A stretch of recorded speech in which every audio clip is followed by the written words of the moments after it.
Hello, welcome everybody to our second in our series of studying for the GMAT in 2025. If you haven't checked out the first episode, you can see the link in the description. I'm Dmirty Farber. Hi, everybody. Sorry for the innovative view, had to do a last minute computer switch, but not my favorite angle. But some of you may know me from all the posts I do in the verbal side of things. And today's my chance to talk about math. I tend to talk about verbal a lot because there's so many math experts out there and so many great explanations. And sometimes I feel like there's more need on the verbal side.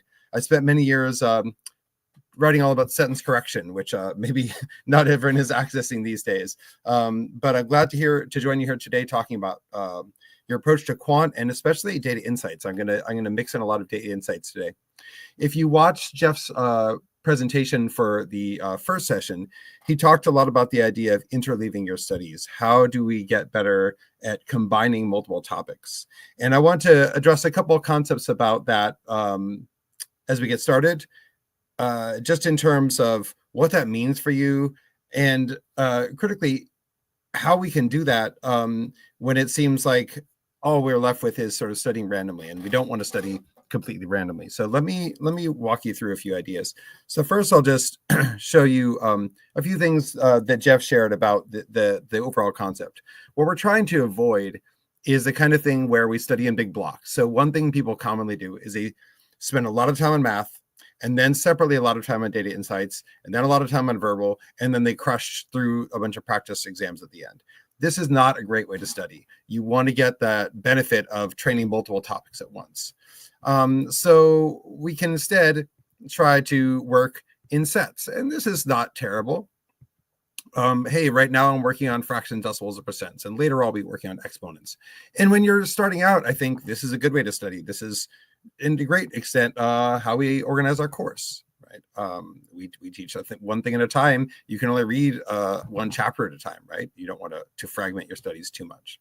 However, as you start to progress in your studies and you know a lot of this material, you know how to solve a quadratic equation, you understand what a critical reasoning assumption question is asking, things like that, it gets dangerous to study only in these blocks.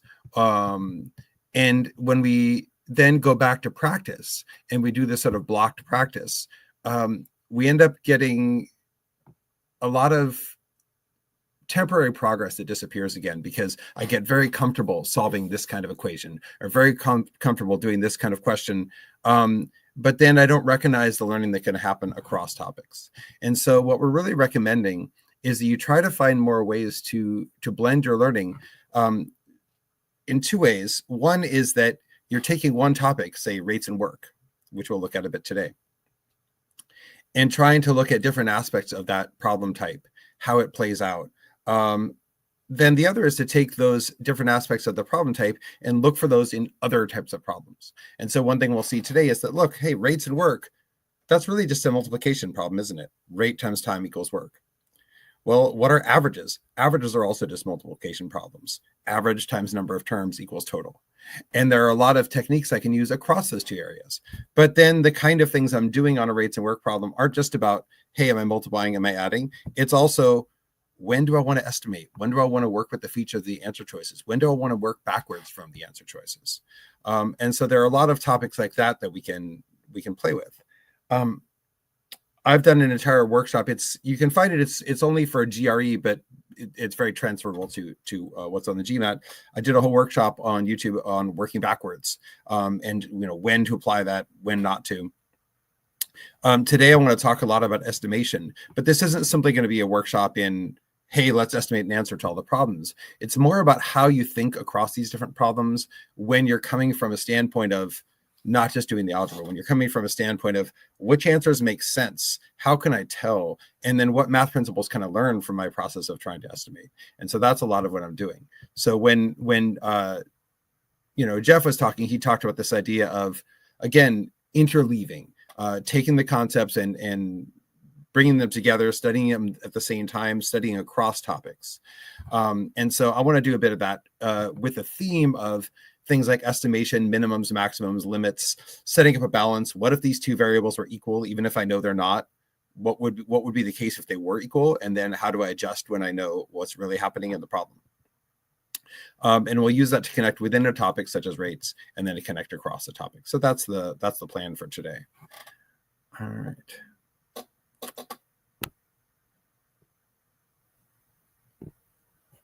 So what I'm going to do with a lot of these problems is I'll give you about 2 minutes to try them out, and you can chat in your answers when you think you have them.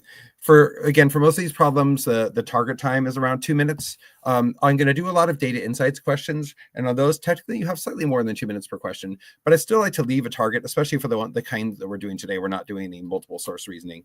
I'd like to leave a target still right around 2 minutes, so that we have a little bit of room to breathe and come back and review questions as needed at the end of a section. So let's try our first problem out. It'll be a rate and work problem. Waiting to think about what you know about these problems. If you know a sort of traditional way to solve it, you certainly can. But what I'm going to emphasize is, what are the other ways to solve it? What's something I can do without setting up rate times time equals work equations, and see if we can benefit from that. So give this one a try.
Okay, I'll stop us there.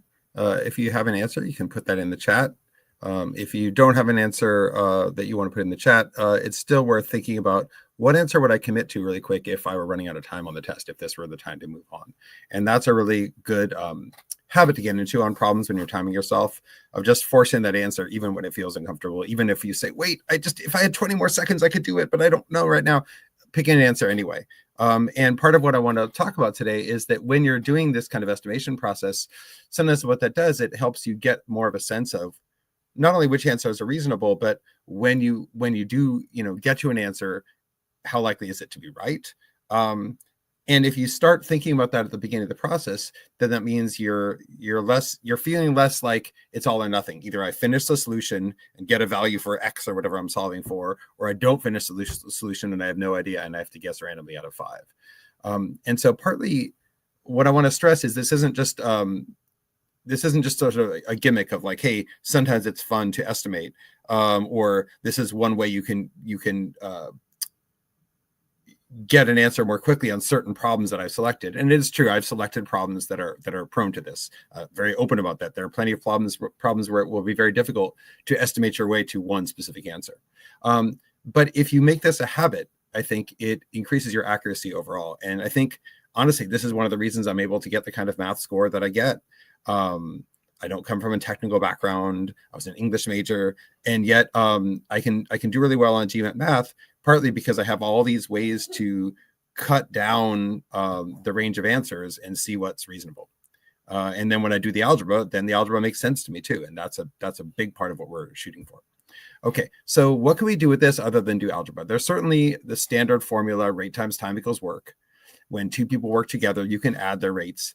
So if Sabrina is going at 1/8 per hour and Janice is at 1/13 per hour, I can combine those. As you probably saw, if you're trying to do this, 8s and 13s don't add very nicely. I have to find a common denominator. There's nothing wrong with doing any of that. However, there's a method you can use on a lot of rate problems where you simply think about, well, what would happen if I just doubled the same person? In other words, what if I had two of the same person, two Sabrinas? Well, I already know that Sabrina can do a tank in 8 hours. So if I had two Sabrinas, it seems like I should be able to get the tank done in 4 hours. And narrowing down that way can make a big difference. I can then think about how it relates to that, but I can start with something like that. I could even start with the simpler idea that simply, if Sabrina can do a tank in 8 hours, if she has help, it will go faster, right? So I might just get rid of the first couple answers and say, all right, she's not going to take 18 or 21 hours with help. But I might also just think 2 seems unreasonable. If one Sabrina can do it in 8 hours, if I double her, she could do it in 4 hours. Having someone help who's slower is not going to make her take just 2 hours. So I might get rid of that. But I can be more precise about that. I can say, okay, what about Janice? Janice takes 13 hours.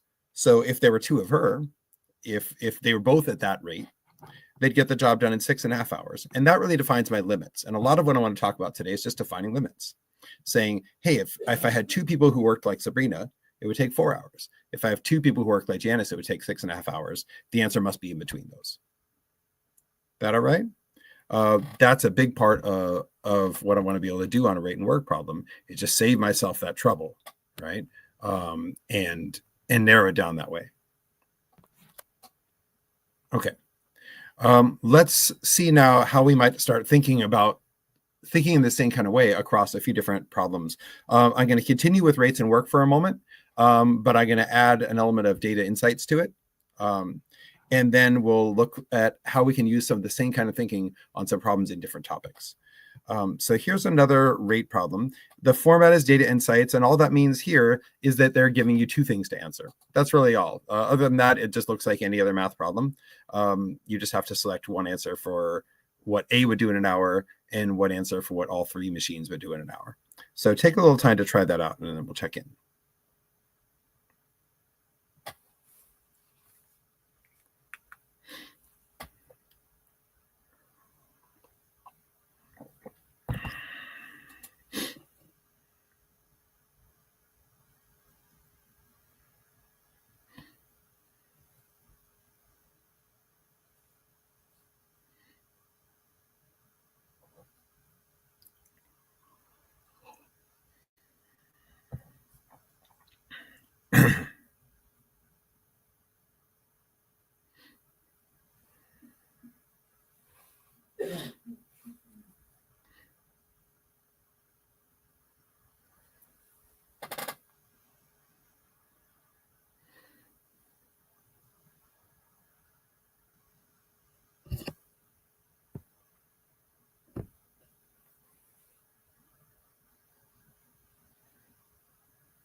Okay, so again, that's 2 minutes. Let's see how we're doing. And again, if this seems like it's taking some time, we might think about, all right, what can I do that's going to make this a little faster, a little simpler for me?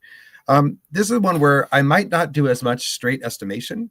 I might end up doing some more solution initially, because it's a tricky line, isn't it, with estimation?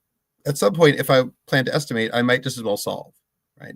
If, for instance, what if I said 2 people each have $48, how much do they have in total? Sure, you could estimate and say, all right, they each have about 50, it's about 100, but you probably might, probably don't have too much trouble saying 2 times 48 is 96. You have a precise answer. Why estimate, right? There are a lot of cases where it just takes a moment to get a precise answer, and then we might as well. And of course, on the data insights section, we also have a calculator. Sometimes they set up things like this where you don't immediately have an ability to, know what to punch in on the calculator, but it is still there.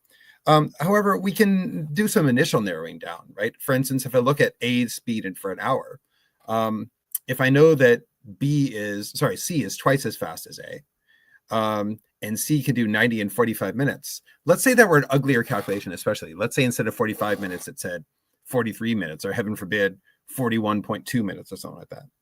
I could still say, all right, well, if machine C is twice as fast as A, and it does 90 in 45 minutes, then machine A could do half that. That's 45 in 45 minutes. Oh, that might be the key. It's 1 per minute. That basically is my answer. But even right there, I could say 45 in 45 minutes. If that were a harder calculation to do, I could still say, well, then in an hour, it'll do more than 45. I can get rid of 45 as an answer. And also, it'll do less than 90 because 45 minutes, or even if I had, again, 43 or something like that, isn't half of an hour, and it's going half as fast as C. So I would get rid of anything 90 or higher. So in this case, I would only have 48, which is very close to that limit, probably not right, and 60, which, as you may have already seen, is the right answer. So I can do 90 and 45 to 45 and 45. However, in the full solution, I'm going to need C's precise rate per hour as well. So I might also just solve by finding that. If C does 90 marbles in 3/4 of an hour, then it's going to do 4/3 of 90 in an hour. It's going to do 120. Then A will just be half that at 60. And that's how another way we can get 60. This is something I can use as an approximation, again, even if the minutes weren't quite precise. So if the minutes were 43, I could still say that C does, about 3/4 an hour to do 90. So it's going to be about 4/3. The further under 45 it is, the more over 120 the final answer would be, but we'd still have a good approximation. Notice from here, I'm done. Why? C and A together already do what? 120 an hour plus 60 an hour is 180 an hour. And then someone else is helping. The fact that machine B is a little slower than machine A doesn't even matter. We don't even need to know, because there's only one answer that takes 180 and builds on it. It has to be E, and not E, the final answer, I guess you could call it F, and I don't have to calculate it. If I did need to calculate it, if there were a few other answers above 180, I might also narrow down by acknowledging that B is slower than A. So B is going to do less than 60 per hour. And so now I have my limits. I know that as long as B helps at all, they're going to get more than 180 done in an hour. And since B is slower than A, they're going to do less than 240 in an hour. I might try to situate myself in those limits if I needed to be more precise. How close to, A's rate is B? How close to 60 is it? But in this case, I don't really need to do that. I can be done. Okay, so this is another rate and work problem, but we didn't solve it exactly the same way. However, we can still benefit a lot from thinking about, okay, what if these were the same, right? What if they were different? For instance, if B were the same as A, then they would get through 240 in that hour. B is a little slower, it's going to be a little less. And we can still do a lot of that combination without doing full equations. Okay, let's do one more that might generally be considered rates and work. But you might just as well, you see the word average a lot, you might just as well think of this as a mean problem, an average problem. And I think that's true for a lot of rates and work questions. If you think about something like, I take a trip and I'm going a certain number of miles in a certain number of hours, when you find my speed, it's really an average speed, isn't it? I mean, from a physics perspective, it's very unlikely that I'm going at an exact constant speed the entire time, right? Or just from a real life perspective, I slow down, I speed up. But aside from that, even if I were going at an actual constant speed, okay, it's still an average. It's still if I go 200 miles in 4 hours, I'm going an average of 50 miles per hour, regardless of how that happens. And so rates and averages have a lot in common, and this might be a little bit of a bridge toward that. So again, take a couple of minutes and try this out.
Okay, so there's our 2 minutes.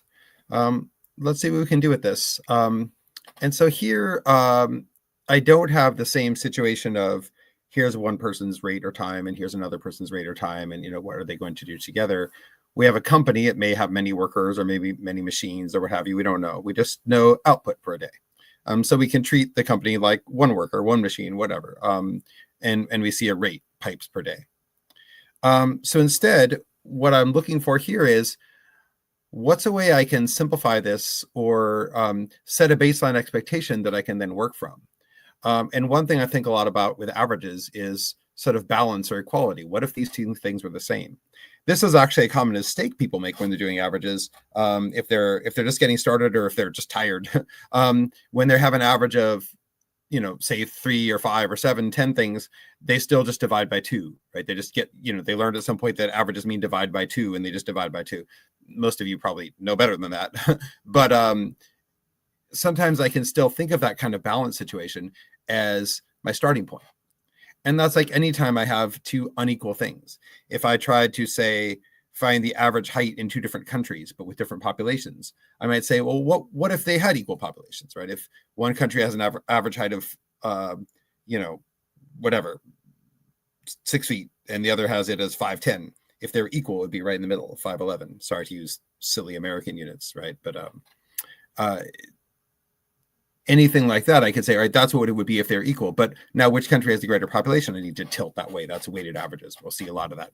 And in our books, we talk a lot about this sort of visual tilting seesaw approach to understanding weighted averages, which, this problem really is also testing. So one way to do that is to simply say, all right, I know that there's one rate for 6 days and another rate for 4 days. Those don't balance easily, and I don't know what that rate is for that second day, but I know the average. So what if I just pretended for a moment that the number of days were the same, and I can then set things on equal side of the average? In other words, if I work for 6 days at 420 and 6 days at X, and I ended up at 450, I would just say, hey, they should be balanced on either side of 450. So I could say, all right, if 420 is the first rate, The second rate, that's 30 under the average. The second would have to be 30 over the average, right? Now, this isn't the real answer. The answer isn't 480. But this is what we would get if we had 6 days of each. So then I could use that to adjust. I can say, well, okay, so I don't have 6 days of each. I have 6 days of 420 and 4 days of the other one. Well, in that case, if I only have 4 days, but I still bring the average up to 450, those 4 days, the company must work even faster, right, to bring the average up. Because if I had 6 days of 420 and 4 days of 480, which is what the next question is, right, the question asked after that, right, then I'm going to have to, I'm going to end up with a lower answer. And sorry, I realize I marked the wrong column here. I marked the new average column. But the idea here is then, okay, with just those 4 days, I need to be higher than 480, and my answer should be 495. And so I think we need to flip those answers. Pardon me for that. Did this in Zoom in advance. So we want to flip those answers. We want to have 495 for X and 444 for the new average. And 444, again, because that's the only option that's under 450, right? If I didn't have 6 days pulling me up at 480, I'd be under 450. Or if I had 4 days, they need to be above 480. So seeing what the balance situation looks like tells you what's wrong. So again, please flip these. But that's what we want. Okay, so let's take that now and apply it to something that's a little different than rates and work. And this is part of what I mean by interleaving, this idea that we're going to take a solution that worked somewhere and say, where else can I do this? Where else can I get away with this? How else can I apply this? And you have to pick and choose here. Now, one thing I didn't show, just in the interest of time, I didn't show you a bunch of problems that I tried where I couldn't do some of these techniques very well. Where it was easier just to do a more traditional approach. Obviously, those exist, and we're going to encounter those as we study, and that's also part of the learning process. When can I get away with this? When can't I? And it's like any technique you try, you learn when it works and learn when it doesn't. Maybe when you're young and in school, you learn that there will be a teacher who will go easy on you if you have a cold, and so you come in, oh, sorry, I didn't do my homework. And they say, oh, it's fine. You feel sure when you feel better, right? That doesn't work with everybody. Someone else, they go, okay, you have a cold. Did you finish the assignment or not? Oh, you didn't? Oh, that's a shame. Okay, well, your grade is marked down, right? And so we have to know, like, when can I get away with this? When can't I? And how can I tell? And that's a big part of what we're doing. Right? Everyone's like, did Dmirty lie about colds to get through school? No, I think I made through without having to do that. Let's try something a little different. But this has a very much similar idea of this balance. What are the ends? And so this is more of, again, a weighted average problem than a rate problem. But you can use this sort of balance approach. And I want to get very visual with it. And this is the part where sometimes I lose people. They don't love what I'm doing here. We won't have time to get deep into the methodology of it, but I'll show you the idea. Some of you, it may be very natural. But I'll be quiet and let you try this for a moment, and then we'll look at maybe a visual way to get to the answer here. Okay, try it out.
Okay, there's 2 minutes. So this one might be something that feels a bit more time consuming simply because it's one of these jointly consistent questions where instead of saying, okay, we're going to solve, this is the answer, it's more which of these answers could work, are possible, which combination of numbers do we have? And so first, let's just clarify what the question's asking for, right? It's saying we have some amount of 2 different alloys, X and Y. One is 25% copper, the other 65% copper. And we want to find the balance of how much X would lead to a given overall copper percentage. And so I think a way to visualize that and to get really an in into the problem, even if I'm going to solve this algebraically, a way to get an in is to think about, okay, well, what would happen if I had equal amounts of X and Y? If I had 50% X, 50% Y, I would have a balance of 25% copper and 65% copper. And so I'd find myself right in the middle. The way I drew this was to say, to use decimals for the percent copper, so I don't mix them up with the percent of X. And so when I say X 0.25, I'm saying, okay, its concentration of copper is 25%, it's 0.25. Y's concentration of copper is 0.65. And an equal balance of those would be 45. Now, that doesn't get me an answer, but at least it allows me to see, okay, when these things are blended equally, I would get a 45% copper alloy. And there's nothing wrong with that answer, except that it isn't there. We're allowed to say X is 50% of the mix, but we don't have a choice to say that the alloy would then be 45% copper. So although this answer would work, it's not a jointly consistent option we can choose. So from there, what do I do? Well, I think what I can recognize is that as the percentage of X goes up, the amount of copper should go down, right? So if I move X to 6% copper, 65, 75, I may not know right now, or may not be able to find out easily what the concentration of copper in the overall mix would be. But since X is the one with less copper, as X goes up, the concentration of copper goes down, right? Or I guess a visual might go the other way for you. But going the other way, right? If I can make X only 35% or 25% of the mix, then the amount of copper should go up from that 45% mark. And so what I'm going to do, see how I have this sliding scale with 20 on either side. In other words, if I have equal amounts of X and Y, then the average will be right in the middle. So I should have equal distances on my chart between X and the average and between Y and the average. So what then from there are easier values to test? I would like to test the very first or the very last value. So why? Because that way, if X is 25% of the mix, then I can say, okay, so I'm going to have a mix that's just a quarter of the way along. If X is just 25% of the mix, then I'll be only a quarter of the way between Y and X. I'll be closer to the Y side. And if X is 75% of the mix, then I will be just a quarter of the way away from X toward Y. And so let me visualize that. And again, if this is not your favorite, this is something I think it's worth studying and it's worth spending some time on, but it may not be something we cover in detail right now. But just to get you that visual, if X is 25% of the mix, then I should be, if X is 75% of the mix, right? It's always 25% copper. If X is 75% of the mix should be much closer to X. And so I end up with that 35 number, which is our answer. If that hadn't been available, I might have gone up toward making X only 25% of the mix. And then I should be only 25% of the way below Y, which would give me a 55% concentration of copper, which again, isn't something available. If neither of these had worked, I would have had to get a little more messy with the math and try concentrations of X that were not nice increments. But I don't think it's a coincidence that the answer is a nice increment. I think that's part of the question design, is that I can then say, all right, if X is a quarter of the way along, if 3/4 of the way along, I can strike this balance much better. So I don't know if this visual approach is to everyone's liking, but I think it's something worth considering. You can certainly do a traditional algebra solution here. But by starting with the balance and saying, hey, what is possible? And then where do I expect things to go? I can come up with a solution, but I can also narrow my answers down if I have to guess. So for instance, from the very beginning, when I said that if X were 50%, the answer would be 45%, I could know that I'd want to guess one of two ways. Either I'd want to guess X above 50%, and then I'd want one of the lower answers, 25 or 35 for the percent copper alloy, or I'd want to put X below 50%, and then I'd want to guess one of the answers above 45% for copper. And so that would narrow my answers down quite a bit. Right. And I think there's something to be said for that. When you look at, hey, I have 6 choices for each column, my chance of guessing randomly is 1 out of 36. So if I can cut one of the columns down to just 2, I have a 1/3 chance, and cut the other column down to say 4. Okay, it's still not wonderful, but I will take 1/12 over 136. You're 3 times as likely to get it right still, even if you do no other work. Okay. So let's look at another case now where we can apply a little bit of this kind of thinking, even though it's a somewhat different problem. So this one involves 2 loans, finding amounts to balance. Hopefully, even as I say that, you might be thinking about how to connect a similar thinking of, hey, what if they're the same? Thinking back to our one that we just did with the pipe factory. What if the amounts of the loans were the same? What if the interest rates were the same? What if I doubled one or halved one? In other words, how can I use that same kind of balance thinking to make this problem easier for me, especially since the numbers aren't very clean? Okay, try this out.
Okay, so let's see what we can do with this. Again, this is something that I might take a bit longer than 2 minutes for if I have to, do out a lot of the math. But what if I just try to do some simplifying assumptions and then adjust from there? So I see that I have 2 different loan options. One where I'm just paying 5% interest on the entire thing. One where I pay 4% interest on the bulk of it, and then some other interest rate on the other. Obviously, how good a deal that is depends on what the other interest rate is. But again, I might think about, well, what if the interest rates were the same? What if the amounts were the same? What are some adjustments I can make where I can narrow down a little bit what my options are? So in this case, I'm asked to make the interest payments the same by adjusting R. Right? And then I'm asked to say, okay, what could I make R such that the interest on the 190,000 loan would be would be twice the interest on the $50,000 loan. So let's do those in pieces. So if I want to make the interest the same, I might start by thinking, all right, I've got a loan at 190,000 at 4%. Clearly, to make the overall interest rate 5%, I need to have R on the other side of it be larger than 5%. It's very, very similar to what we just saw with the pipes, 420, 450, 480. If I have one rate of 420, average has to be 450, then clearly my other rate has to be above 450. But how much above? It would be simple if the amounts were the same, right? 120,000 at 4% would balance with 120%, 120,000 at 6% to give us 5%. So if I make the loan amounts the same when they're not, right, then I would say, okay, 4% and 6%. And so right there, I can see that the rate for the second loan is going to have to be more than 6%. I've already narrowed it down quite a bit. So then I could try to do it out and say, all right, well then, how much further do I need to go? Well, 190,000 is just under 4 times as much as 50,000. And so that side is going to have almost 4 times the weight. And so I think of it as, all right, if they were equal, one loan is 1% below 5%, the other could be one above 5% at 6. But if this is 4 times as much, then the other one needs to be 4 times as far. And I can visualize that this way. Pretend that it's 200,000 just for a moment, right? If it's 200,000 and 50,000, then it's exactly 4 to 1. I would need to be 4 times as far away from the average on that 50K loan, which would put me at 9% interest rate. However, we're not quite that unbalanced, right? 50,000 is a little over a quarter of 190,000, or another way to say that is 190,000 isn't quite 4 times 50,000, and therefore we don't quite need to be 4 times as far away, which means our answer has to be a little under 9%. The only answer that's a little under 9% is 8.8. If you don't feel entirely convinced that it's not, say, 7.6, you can definitely play with the math a little bit. But the basic idea is that we're very close to a 4 times as far situation. And so we need to be very close to that limit, but we need to not reach it. And this concept of limit is something that's not really tested directly on the GMAT. They never say, hey, identify the limit as x goes to infinity, those kinds of things you did in school. But the concept of a limit is still there in the idea that I know I can't get to 9%, but I know I need to approach it fairly closely. Okay. So then from there, I would say, all right, what would make the 190,000 loan twice the interest? Okay. So I could go in there and say, if I kept those rates the same, if the 190,000 loan had 4% and the 50,000 loan had 4%, well, again, the 190,000 is almost 4 times as much. So I'd expect it to have almost 4 times the interest. Okay, so then how would I change it so it's only double? Well, what if I doubled the rate of the second loan? What if I made it 8%?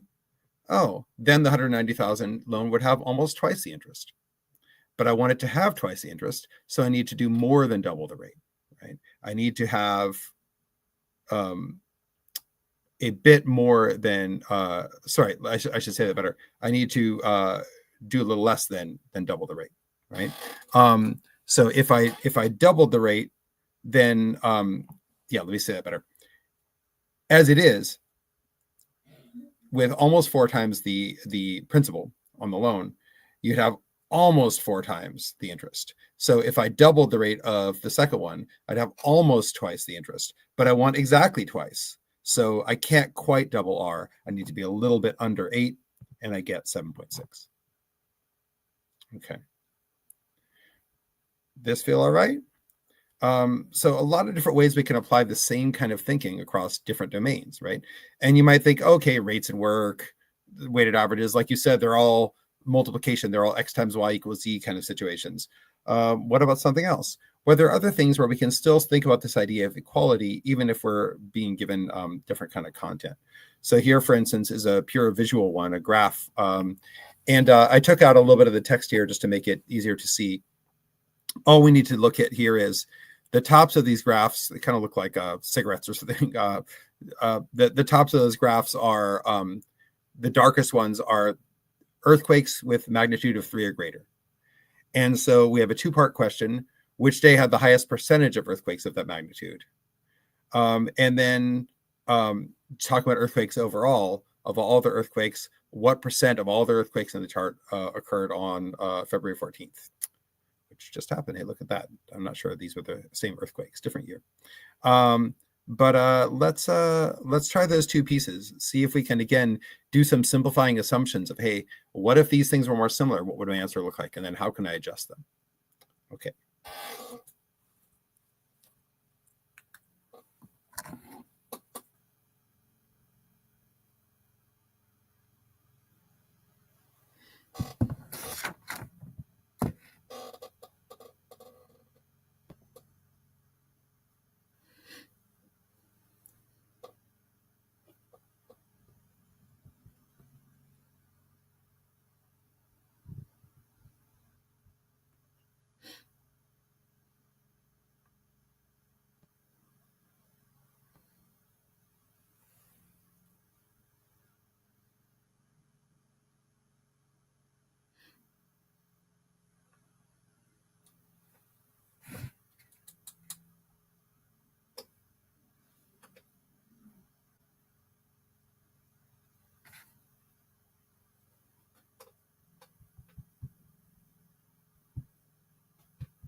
Okay.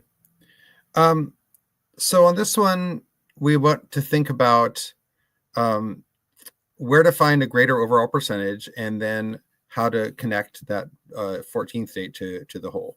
And so we could, again, look for some opportunities to do the same kind of reasoning. And that's what I'm doing as I'm interleaving my studies, as I'm doing different types. And this is to contrast with what a lot of people tell me they're doing, which is, hey, every day I go on to, the GMAT practice site, and I do a set of 20 questions, and then I review them. It's not great. I will do some of that next practice, but if I do, I have to be spending time looking through, and that often means shortening the number of problems I do, shortening the sets, so that I have time to do this kind of thinking, to look for these opportunities. And it won't be every problem that has the same themes like this, but we're looking for those actively as we go through different topics. Okay, so which of the 6 days are the highest percentage? Well, I'm looking to make the dark part, the top part, a large percent of the whole. So clearly, if I compare something like the last 2 days, well, they have fairly similar amounts of the dark section, but the 19th is a smaller day overall, so that might dominate. But I'd have to calculate exactly, is that line a little darker, a little longer. But I'm going to look for one that has a fairly long dark section, especially if I compare the 17th to the days that follow it. Is a longer top section and is shorter overall. It's going to have to beat those. And so the only real contenders are that and the 14th, right? The other ones, I'm trying to maximize the dark part, so I want ones where the dark part is a visually large part of the whole. I can just visualize it. From there, I certainly could just try to get my numbers as precise as possible, and punch them into a calculator. And there's nothing wrong with doing that. Of course, you have a calculator available to you during this part of the test. But I can look at this and say, okay, even just visually eyeballing it, all right, they look pretty close. I want to get some precision. I don't want to guess. If I look at the 14th and I just sort of move that bar, right? See how it starts just below the 150 and it goes up to just under 180? Oh, so that's basically 30. So we have 30 over just about 180. That's about a sixth, right? Maybe it's slightly more than a sixth because the bar just looks like it's slightly below 180, but it's basically a sixth. But if I look at the 17th, it's got closer to 20. If I imagine moving that bar down, the amount by which it's above one line is about the amount by which it's above the other line. So it's about 20. And I have less than 120, and it's more clearly less than 120. It's more like 115. So I have something that's a little bit more than a sixth. It's not much. And certainly I could try to be more precise and put those numbers in. But honestly, if I can find those numbers, if I can say, oh, okay, this is actually 20 out of 115, I could just as well stop and say, okay, if I do that, I will get more than a sixth. I'm done. Now for the second one, I can use sort of that assumption of equality again we talked about. What if I just took a moment to say, okay, February 14th, what percent of the whole is it? Well, let's pretend these are all the same size. Okay, if these were all the same size, then February 14th would be a sixth of the total, which is 16.66%. Clearly, I don't have to be a great at visual estimation to know that that first bar is the biggest bar, right? So I have to be more than a sixth and a fair amount more, right? It's not really close. So how much farther do I go? Well, what if I exaggerate a bit? What if I pretend that all the others are equal? They vary a bit. If I average those out, let's say, and say, okay, what if the 14th were like two of those? Well, it clearly isn't, right? If I look at those bars, the 14th is not twice the size of any of those bars, right? So that would be an upper limit that I can't reach.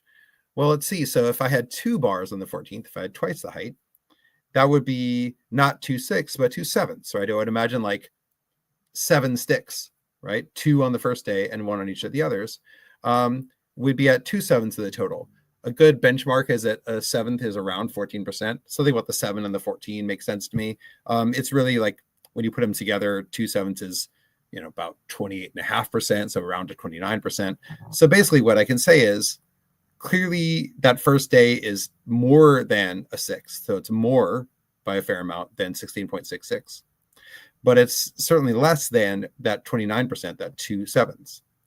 And that really reins me in, right? And so I think an important thing when you're finding limits is how close are these limits? Am I supposed to approach that limit? Is it just under? Like that, if I look at the very first day, is it 180? No, it looks like it's just under 180. How much under? Very little. It's probably 179, right? Whereas here, when I talk about these percents, I'm not near those limits, right? Clearly, these are not all the same. So the 14th is not a sixth, but clearly it's also not double the average size of the others. So it's not near 29%. I need to be safely between those limits. That puts me at B. Not A, which is technically over 16.6, but really only just technically it's really right there. And not C, which is awfully close to saying that A is twice as big as all the others. Okay, so again, this kind of thinking about what if these were equal, what would my balance look like, could be used across really different question types. Okay, so a couple other things to look at really quick here. So here, let me show you one more problem to do. This will switch over to data sufficiency. If you've been studying for a while, I'm sure you're familiar with the format. If not, I have the answer choices here for you. We'll take a little time to do this last data sufficiency problem, and then we'll wrap up. But yeah, try this out.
Okay, so this one has a little bit of trickiness to it, right?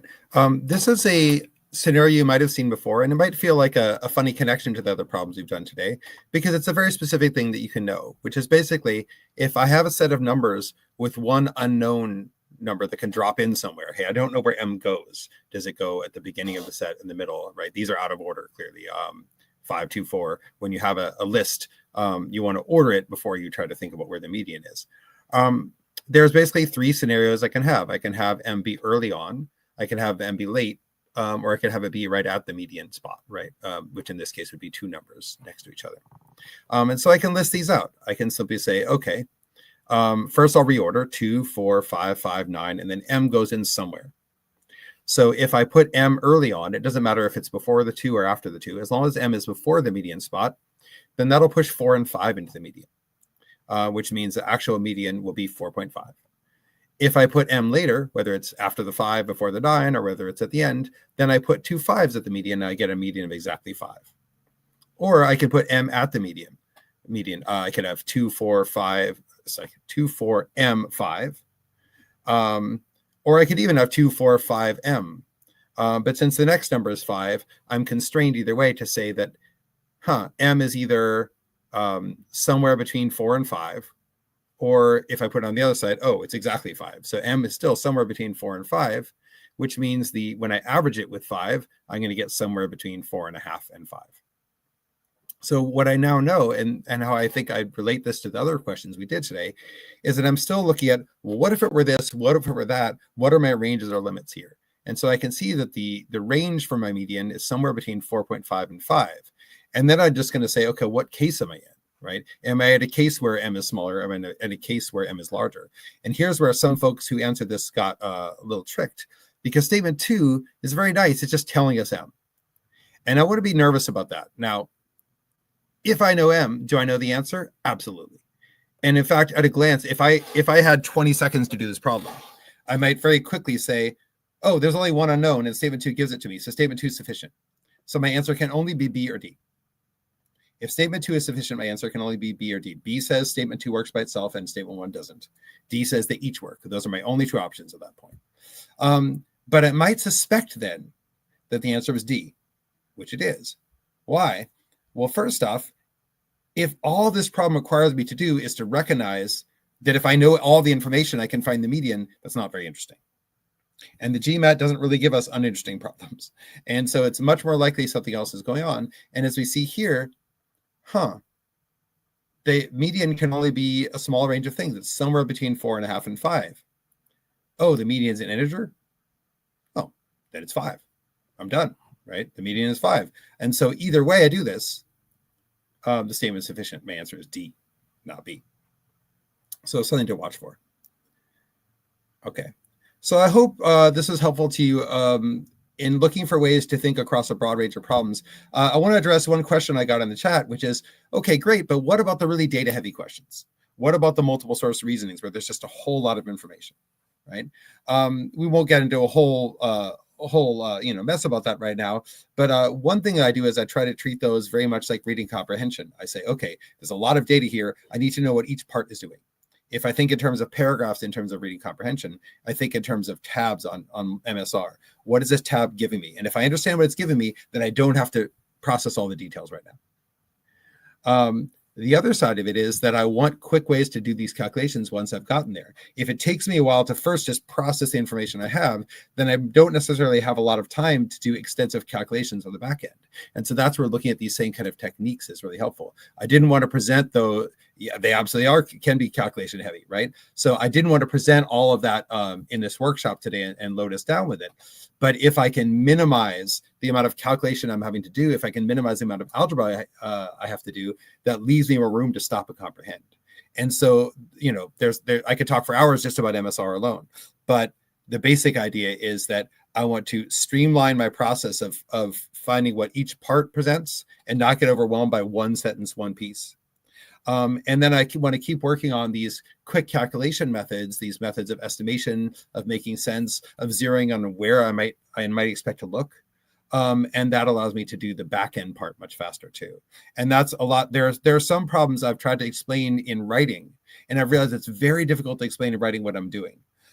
because I'm sort of saying, oh, you need to test whether these are weighted equally. So you want one where they're kind of balanced. And so that wouldn't be, and that would, and I would have to write an essay to explain what I'm doing. But if you start cultivating these ways of looking at balancing the answers, or looking at what would happen if two quantities were equal, and then what you actually have, you can do a lot with that in table questions, in MSR questions, other things that do end up being somewhat calculation heavy. All right, well, I hope this was useful just in terms of a look at how we do some of this interleaving process. Obviously, I didn't sit down and walk you through what you do in a particular day's study session. That's partly going to depend on where you are in the process. Earlier on, you're doing more of the focused work. You're saying, hey, let me do 5 rates and work problems and understand how their pieces cope together. But the closer you get to your GMAT, the more you're doing mixed practice, the more you're doing practice tests, the more you want to look for these common factors across the different kinds of questions that you're doing. So I hope this gave you an insight into that today. Thanks everyone for coming by. Best of luck to you with your test, and feel free to reach out to me on GMAT Club anytime. Like I said, I mostly hang out in the verbal side of things, but I love to talk math as well. So I'd love to talk to any and all of you. And I hope everyone does really well with their test. Thank you.